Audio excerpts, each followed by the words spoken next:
is good, everybody, and welcome to the Wednesday Weekday Wagers. My name is Mark Wallace. I am so glad that you are here to join us today because if you are not watching us live, unfortunately, you are already behind. But that doesn't mean you can't get caught up because when I tell you we have so much to cover, we got Major League Baseball we're going to be covering here shortly.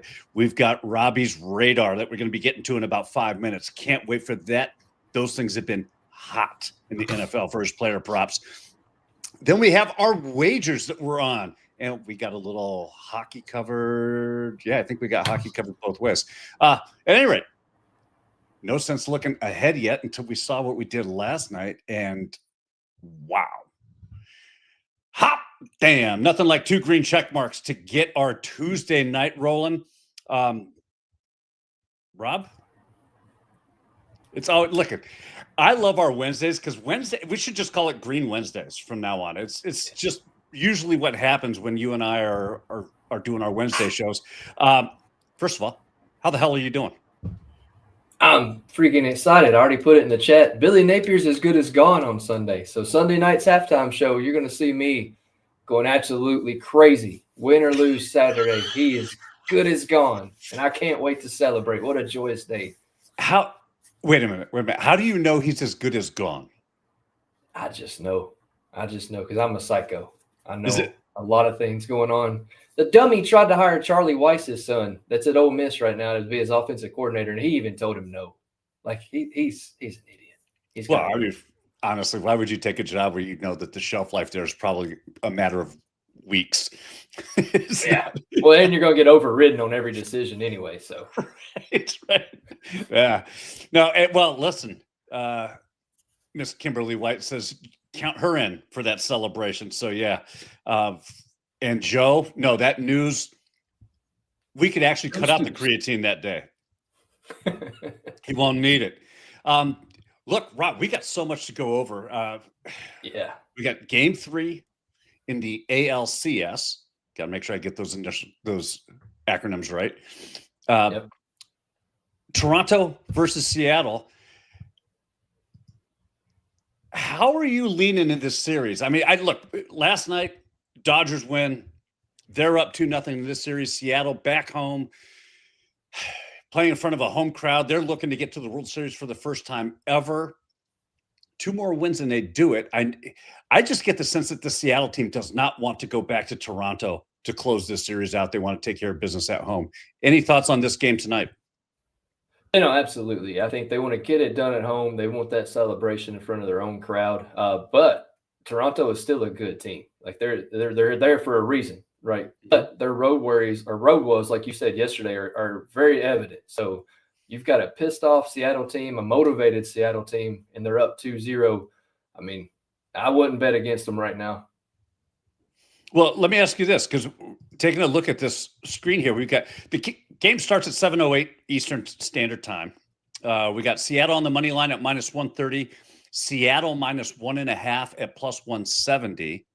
Wow, that seems a little pricey. But and then we got the total juice to the under 7.5 at -130.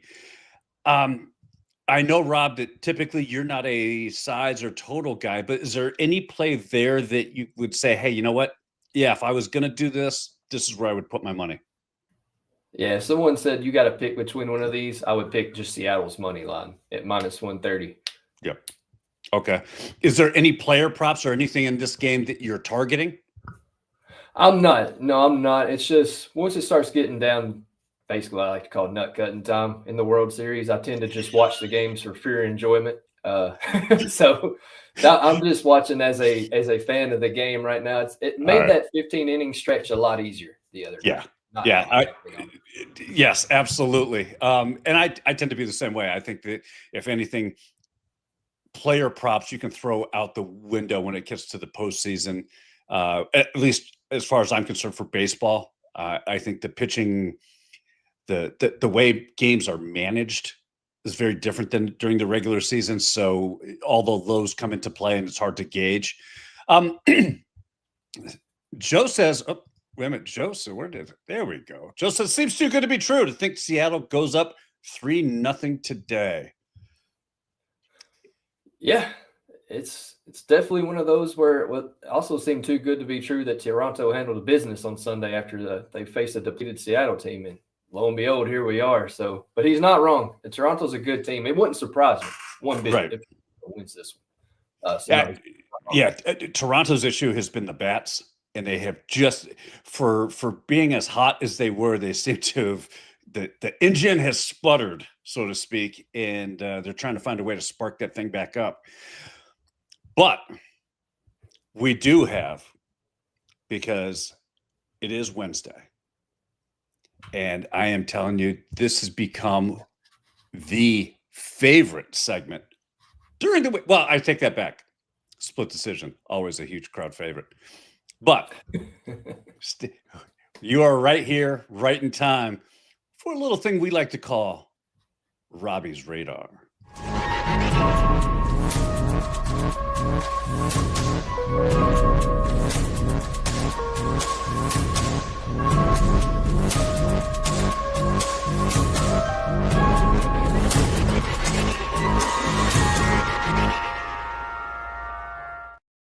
God, I love that. I love that. Rob, let's get this week's radar started off right. Who are we starting with first?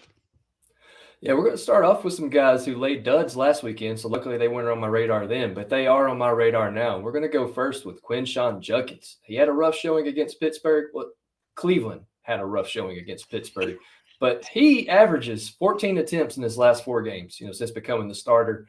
He has 80-plus rushing yards in 3 of those 4 games, and he's in an absolute smash spot against the Miami Dolphins. They allow the most rushing yards to the running back position with an average of 107.3 yards allowed every game. They've also allowed the 3 touchdowns to the running backs in 3 of their last 4 games and a longest rush of 20-plus in 4 of their last 5 games. Look, Judkins already has few of his props out right now. His rushing line came out at 85-plus rushing yards. I don't mind that. His longest rush is at 18-plus. I don't mind that. And then his anytime touchdown is actually out as well. So those are the 3 ways I would try to target that this weekend. If you want to wait, I noticed last week that there were better lines on Thursday for some guys I was on. So maybe wait till tomorrow. But if you just want to grab some action, that's what's out there right now. BetMGM, DraftKings, Hard Rock, those are the ones who have most of the lines out currently. So because he is facing Miami and teams have been able to run roughshod all over the Dolphins this season, is this a spot where you go, it might be worth a look for his rushing yards to go ahead and sprinkle something on the over 100, since they tend to allow a ton of rushing yards to opposing RB1s. Yeah, I mean, you saw it with Vidal last week with LA Chargers. I'm sorry, you like to call it the San Diego Chargers. So he's a huge game, and I mean, he's not even the starting running back on that team. He's not even the second running back on that team, and he had a game against him. So, yeah, if you're wanting to ladder it, I would say 100-plus is definitely in play for this guy this weekend. I like it. Let's keep our eye on that one. We've got Courtland Sutton of the Denver Broncos next. Why do you like him? Yeah, same thing happened last weekend. Across the pond, he went over and he laid an egg. Denver laid an egg, but they still came out with a win because it's the Jets and they suck. But Sutton is back at home where he plays best. He averages 78.9 receiving yards and 5.71 receptions at home. He's hit pay dirt in 4 straight games at home as well. Now, the Giants, they are improved. They look a lot better, but that's kind of smoke and mirrors. They played an Eagles team that's in crisis mode. They beat the Chargers, which they're depleted, as we just talked about. So they still allow the most receiving yards and second most targets to the wide receiver position. I just think that Courtland being at home, Courtland having a dud last week, I think Denver comes back, they get right, and I think they finally show the world that the Giants are still going to be the Giants this weekend. Yeah, Denver, I was a little surprised that they didn't win in a more demonstrative way last weekend, especially being over in England. Does it worry you about the flight, the cross-Atlantic flights, and what that does? It worries me more of the game that they play on Sunday. Him coming back home to Denver, that doesn't worry me. He's had a week to get back home almost. But you do have a good point. When it comes to playing those London games and trying to bet player props, it's kind of tricky because it is some jet lag. There is some unfamiliarity. And I just think, man, the Giants are bad defensively still. Evan Ingram is another one. He was on my list last week, and I don't like to put guys on their consecutive weeks, but I'll probably have some Evan Ingram props too. It's a revenge game for Evan because he used to play for the Giants. So I think both of those guys have a good day against the Giants. I like it. Well, let's keep this rolling. We got Ja'Cory Krosky-Merritt. I was actually on him last weekend. So what do you like about him for this weekend? Yeah, man, if you're not starting opposing running backs against the Dallas Cowboys right now, you're just leaving money on the table. JCM, I'm just going to say that to keep it short. He had 89% of the carries, 17 of the 18 rush attempts against the Bears on Monday. Even though the last fumble wasn't his fault, fumbles are starting to become an issue for him, but there's nobody behind him to replace him, right? Unless you just run Debo a ton. But he's still averaging 67.5 rushing and receiving this season. With 2 of those games, he was the RB2, and he still went over. So he's going up against the Cowboys, who are averaging 18 rush attempts, 86.7 rushing yards, and 42 receiving yards to the running back for a total of 128.7 rushing and receiving. They are terrible. They have allowed 5 touchdowns to the running back 1 in the last 6 games. If you're not on Ja'Cory Krosky-Merritt this weekend, you are leaving money on the table. Yeah, I really like this play on JCM. I like his rushing and receiving yards because I do think with his inability to really keep a hold of the ball, especially when he's running through the line, the Commanders are looking for ways to get creative and get him outside the box to open him up and basically turn the short passing game into augmenting the rushing game. I love his rushing and receiving yards, and I believe he actually had more receiving yards last week than he did rushing yards. So that's something to keep an eye on. Yeah, none of his props are out right now. So his anytime touchdown, I went ahead and grabbed it at -105 at Fanatics because I think that line's going to only go up considering how leaky the Dallas defense are against running backs. If you're into this game too, Zach Ertz, he's always been a problem for Dallas when he was at Philly, Arizona. He always gives Dallas problems, and then I think he's a good play for this game. I might have some props on him this weekend as well.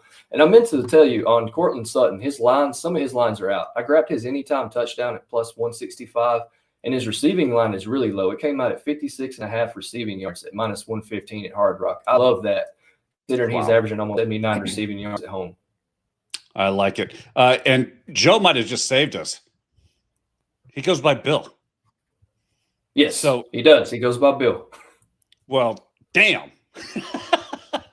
Then I'm all over Bill. How's that? I like Bill. That's so much easier to say. It is.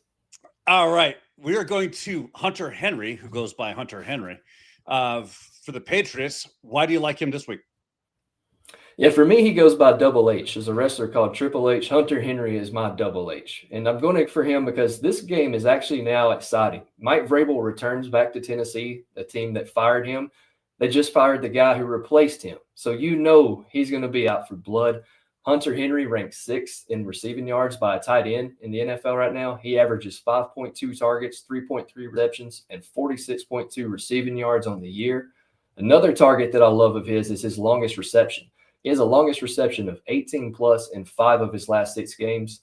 The Titans have given up the longest reception of 17+ to Tyler Warren, Tyler Higbee, and Michael Mayer in 3 of the last 4 weeks. I think this is a good spot to target New England. Drake May is playing out of his mind, and Hunter Henry's going to have a day against the Tennessee Titans. I like it. It seems that everybody has a big day against the Titans. You know, I think it just kind of goes with the territory. Here's a question, because the Titans just fired their coach this week.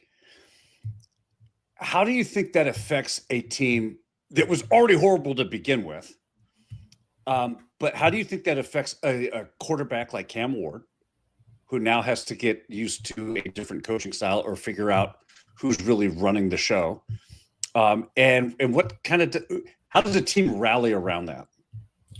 So a lot of the players have come out, and this is some Reddit, this is some stuff that's not confirmed, but there's a lot of reports out that the players weren't even a fan of Brian Callahan, that during preseason, he was over trying to have referees explain things to him because he just didn't know, like penalties and stuff. And I think, honestly, Cam Ward's going to do better. I think they're going to put him in better spots to succeed. If you think about it, Brian Callahan wasn't even the offensive coordinator at Cincinnati. He was, but he wasn't calling plays. Zach Taylor was. and they had this guy named Joe Burrow at quarterback. So he got the Titans job thanks to Joe Burrow and thanks to Zach Taylor. Who? Exactly. But I do think there's some guys that you can look at on the Titans side this weekend. Chigakonkwo almost made the list. He's the tight end for the Tennessee Titans. He may be auditioning for a new team because I think they're going to start trading off a lot of assets to try to rebuild and try to get some better weapons around Cam Ward. So maybe Chigakonkwo, maybe his receptions and his receiving yards, that might be a look this weekend in that game too. I like it. I like it. Well, listen, before we get into what we are on for tonight, how about a quick little word from the one and only Seabass himself? Hey, what's up, everybody? It's your boy Seabass, the only 5-star chef in the game. We all know sports betting is full of bad beats and tough calls, but when it comes to flavor, there's no second guessing. Bassett's Blends is the plus EV lock of every meal. We don't need a stinking model. Crafted with winning spices and bold taste, Bassett's Blends comes in 3 flavors: original, hot, and no salt. That's going to turn chicken, steak, vegetables, any dish into a can't-miss cover every night. With Bassett's Blends, there's no bad beats, no flavor fades, just guaranteed greatness. Check out the link right here where you can pick up your Bassett's Blends for a guaranteed lock every single night. I like it. I like my Bassett Blends. Listen, before we get into what plays we're doing, I just noticed that we've got Nonsense who said smash the over in the Blue Jays Seattle game. He expects Seattle is going to go ham tonight. I do like that play, actually. I do think Seattle scores a lot of runs. And apparently Joe ranked our segments in order. The number one segment being Full Disclosure. And Joe, I don't disagree with you there. I kind of think that that's a great segment. Robbie's Radar, because I won't call it that while you're sitting here looking right at me, Robbie. Split Decision and Dead Last TV Timeout. I think that's a backhanded jab at DG, to be honest with you. That's where I think that's going, because that's a pretty popular segment. It's a certain taste. It's definitely a certain taste. But me and DG like to talk Survivor a minute. He also says San Diego is the greatest city on earth. No argument for me. That's where I was born. I love me a little SD. And Derek, so glad you found us, buddy. Hope you're having a great day. Glad you could catch us. Rob, yo, what are you on today? That's not Rob. What is going on right now? Waiting in limbo. There I am. We're going a little chalky again tonight. Clayton Keller and Robert Thomas, 1+ point at plus 107. These are my 2 favorite players on the slate tonight. Utah Mammoth are playing their first game at home as the Mammoth. They get the 1-3 Flames, who are on the second night of a back-to-back, and have Devin Cooley as the starting goalie projected. Clayton starting the year a little slow, but he's dominated Calgary in the past. In his last 8 games against the Flames, Keller has 7 goals and 5 assists. Like Keller, Thomas has also started a little bit slow. He did pick up a goal and an assist against the same Calgary Flames the other night, but in his last 5 games, he has 4 goals, 4 assists with at least 1 point in every game against Chicago. I love these 2 guys tonight. You might see 1 or 2 of these guys a little bit later on for the Light the Lamp segment. I like it. Speaking of lighting the lamp, I am going with a first period fireworks show. We're going to take the Ottawa Senators and the Buffalo Sabres. First period over 1.5 goals at minus 110. Look, yes, I know we have a very small sample size to begin this season, but the fact of the matter is this: Ottawa has cleared this line in all 3 games that they've played, both games on the road, but 1 game at home as well. They have put up a ton of goals, especially on the road. They put up 9 against Florida, 8 against Tampa Bay. Full game totals. Both of those games saw the first period over hit. The Sabres, I know what you're probably saying to yourself. Mark, the Sabres suck. They've only scored 2 goals to start the season. In fact, they have been outscored 10-2 in the first 3 games that they played. How could you possibly expect any offense from this team? I don't care about the offense. I think that they're pressuring themselves to score a ton of goals. Also, I think when a team starts to feel that kind of pressure, they start to take chances, they start to take risks, and they open things up. When that happens, Ottawa is a team that loves to play in transition, Look for them to get on the scoreboard. Look for both these teams, to be honest, to get on the scoreboard early. I love this spot to cash ourselves a first period over. Rob, any thoughts on that? Yeah, hey, you know what? Buffalo isn't the worst team. The Rangers are the first team in God knows how long to be shut out at home in their first 3 games. So you got that going for you. Yeah, there's that. Yeah. There's always that. And listen, let me address this real quick because I don't want to turn the weekday wagers into a TV or a infomercial for Just a Stat Sports. Yeah, TJ, I saw this yesterday. Just wondering if there was any way that Just a Stat Sports could send out an email with the picks that are up, that are posted on the site. Look, we have a ton of updates that are taking place at the site. I can kind of pull back the curtain on some of those. One, we will be getting an email tool that starts sending emails out when cappers have posted picks, so you can go to the site and get the picks. There's just far too many, especially when we start talking about NHL, NBA, college football, NFL, college basketball, NHL, all kicking off. There's the email that would have to go out surmising everything on the site. It's just easier for people to go to the site and find the games that they're interested in, see the model projections there, get that information at their fingertips. And if the cappers have a play on that, they'll also have that. But there will be an email notification going out to let people know, hey, Robbie just posted some plays. Head on over to Just Stat Sports, find out what he's on tonight. That's just one of the small little upgrades that'll be happening. The other one, I'm telling you, it blew my mind. I've seen it in action. I can't wait for them to implement it, but I am telling you, it is a game changer. That's all I'm going to say. Little tease. And that'll be coming soon. Very, very soon. I promise you that. But let's get to, you know what? Joe asked. I did last night, Joe. I missed a plus 1,000 parlay by 1 Carolina cursed point. Oh, well, you suck. How do you do that? Because I bet Carolina. It's my own fault. A plus 1,000. I'll do better. A plus 1,000 parlay that you know you should never bet Carolina if you're doing that, right? I know. I know. I thought it's a new season. It's either's new team. I thought let's try to buck the trend, and no, they're on the ban list already. I'm done with them. Gotcha. Derek does ask a question. What do we think about Vlad Jr. over 1.5 hits HRR or hits runs RBI? See, it's not the only time I've ever used HRR. If you know, you know. And who's that? Polanco over 1.5 HRR plus 100. Any thoughts on that, Robbie? Yeah, I got Vladdy's pulled up. So I've just looked at him versus Seattle in Seattle, and looks like in 6 of his last 8, he's gone over. He has a home run, but that was back 2023. It's do or die. You got to have Vladdy Daddy step up. Let me check on Polanco for you real quick because I have not been tracking any of these props. Here's Polanco. Dude has gone off. He has 3, 4, 7 hits, runs, and RBIs in his last 3 games. Dude is on fire. He is 3 for 14 against Shane Bieber, though, so maybe that kind of steer you away. But he's on fire right now, so I don't think those are 2 bad options. And according to, what we see is the probable game script in this thing with a lot of runs being scored. Do you think that has to come from their 2? You ride the hot hand, and Vladdy's got to get hot, right? Yeah, for sure. Him, Springer, all those guys have got to step up. I want Toronto to make this a series because I think, it's got Seattle has never made it. I get it, but I don't know. I want to see them drag this thing out. I love that 15 inning game the other night. I didn't want it to end.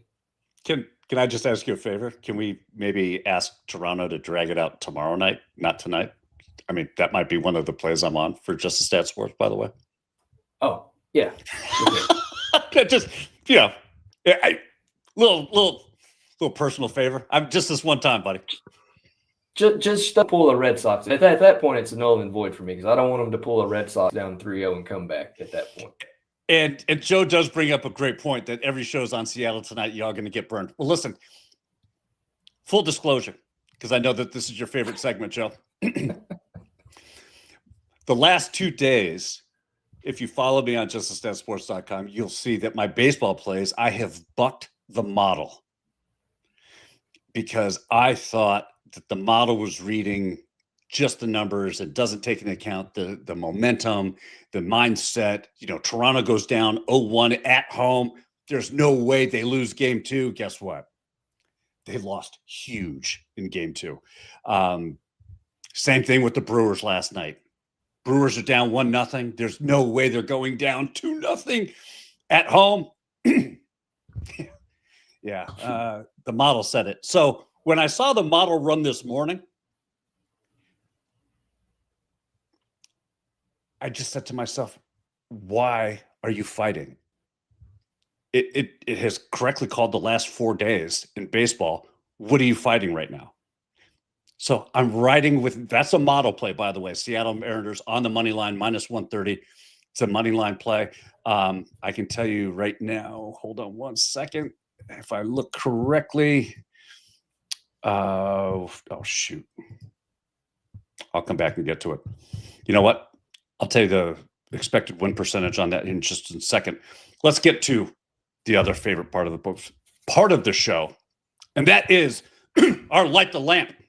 We got Taj Thompson at +135, Clayton Keller +140, the Book of Sam, half the Book of Sam at +160, Brad Marchand at +250, and a little,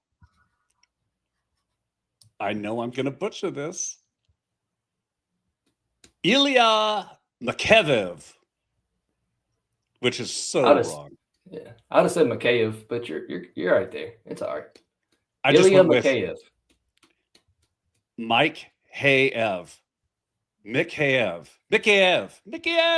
All right.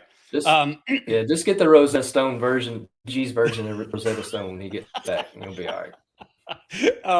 Yeah. Well, let me ask you this. Is there anybody, you went off the board yesterday, and you hit, by the way, right? I did. Austin Matthews, the Predators killer. Yeah, he came through. All right. Anybody on this list that you like today, or are you going off the board again? I tell you, I'm feeling good today because Billy Nature's getting fired. So I'm going to do this for you. I'm going to say Clayton Keller +140. I love that. And then I'm going to go off the board and take Robert Thomas. I think it was +220. I'm going to take both those guys that I picked to get a point. Not only get a point, but score a goal. And you can parlay that +761. Wait a minute. Walk us through that one just one more time. Okay. Clayton Keller, yeah, Robert Thomas. They're my play of the day for just a point. Okay. The point that they're going to get are all going to be goals. Clayton Keller at +140, Robert Thomas at +220. Combine them for a goal, +761. I like it. What is the what are their point odds that you parlayed? The point odds was just for them to get a point together, +107. Now, okay, by themselves solo, you can't play them solo. They're too juiced, but they're not too far gone to where you can't parlay them with somebody else. I really love that Blackhawks and St. Louis game, and I really love the Utah and the Calgary game tonight. Those are my 2 favorite games on the slate. I've got a lot of plays on both of those. I'll tell you what, I am going with I'm going with Mikey. Why? Because I'm never going to pronounce that name again. I am just going to call him Mikey. The reason being, in his 9 games, he has lit the lamp in 5 of them against the St. Louis Blues. I love this spot. First of all, a quick little behind the curtains peek. If you are not following the Chicago Blackhawks and what this team has been doing to start the season, yes, they're 1-3, but guess what? One goal losses to the Panthers, Bruins, and Canadians, and then they end up beating the Mammoth last night. they are keeping games super, super close and super competitive. I love this Chicago Blackhawks team. They're a young team. They're coming out. Once they start to gel and get those line rotations worked out, this is going to be a tough team to face. Are they going to win the Stanley Cup playoffs this year? No, absolutely not. I'm not being, let's not get that crazy. But what I am saying God, I hope not. is keep them on your radar. Keep them on your radar because they will surprise a lot of teams. So, yeah, give me Hey Mikey. That's his new name, by the way. Hey Mikey. Why? Because he'll do it. He'll try everything. That being that, and let's see. Did I miss anything in this?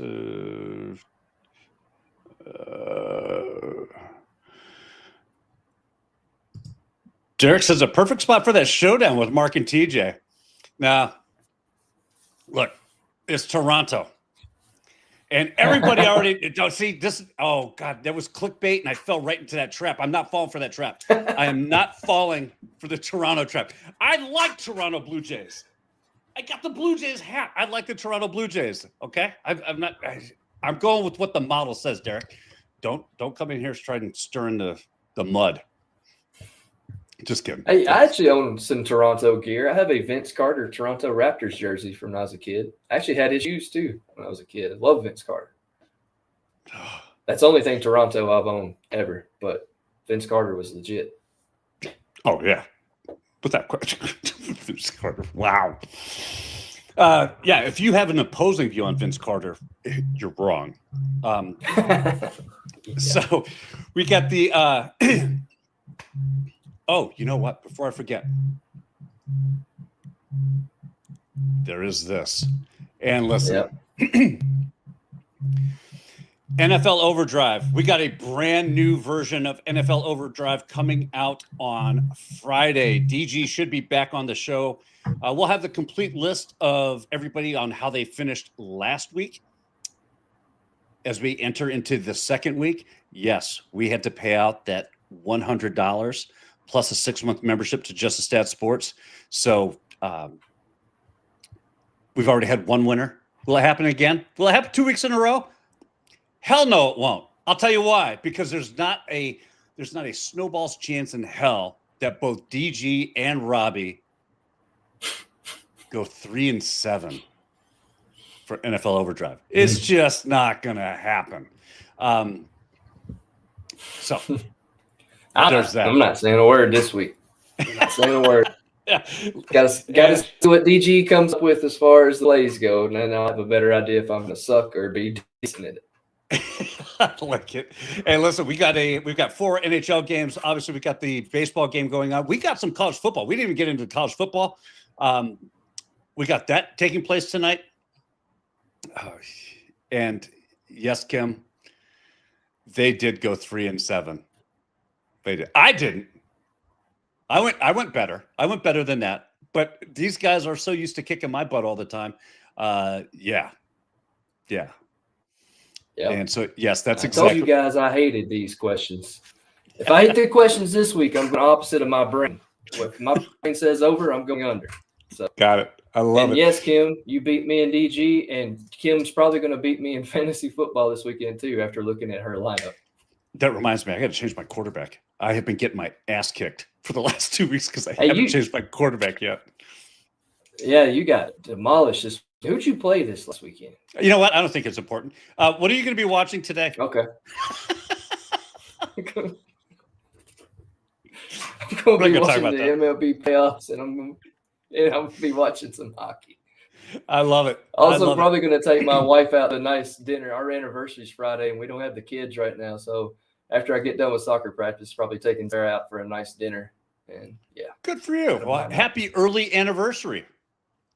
How many years? Appreciate it. Oh, Jesus. Got married in 2009, 2025, 16 years, I guess, from my math. If my math's math. Yeah, you know what's funny? We sat there yesterday, and she goes, you know our anniversary's Friday? And I sit there for a second and go, oh, yeah, it is. She's, I'm glad you said that because I thought the same thing. Look, we're not that couple that post about each other. We're not that couple that's always together in pictures. We're two very independent people, and it works, and that's how we do it. So you have an iPhone, right? I do. Yeah, there's a thing on an iPhone. You can just put it in the calendar and schedule it every single year. So, and you can even set up so where you get notified a week in advance, so you'll never forget. You realize how much trouble I had with a damn QR code on Friday, right? I'm not going through all that trouble. It's a steel trap. Finn's birthday is the 19th. Our anniversary is 17th. I'm fine. We got it. All right. All right. Well, again, happy early 16th anniversary to you and Sarah. That is, listen, today's day and age, well done, my friend. Well done. Appreciate it. With that, thank you all in the chat for joining us today. We absolutely love our Wednesdays here. Go back, make sure you go back and get all that information for the 4 players that Robbie's on for this week for the NFL props. I promise you, you will not regret that decision. But Robbie, you and I will be back here because DG's still on vacation. We'll be back here tomorrow afternoon, 2:00 Eastern. Until then, enjoy the rest of your Wednesday. Join us again tomorrow. Hit that like button, subscribe button on the way out. It certainly helps us grow. Be kind to one another, and let's cash these tickets. We'll see you tomorrow. Thanks.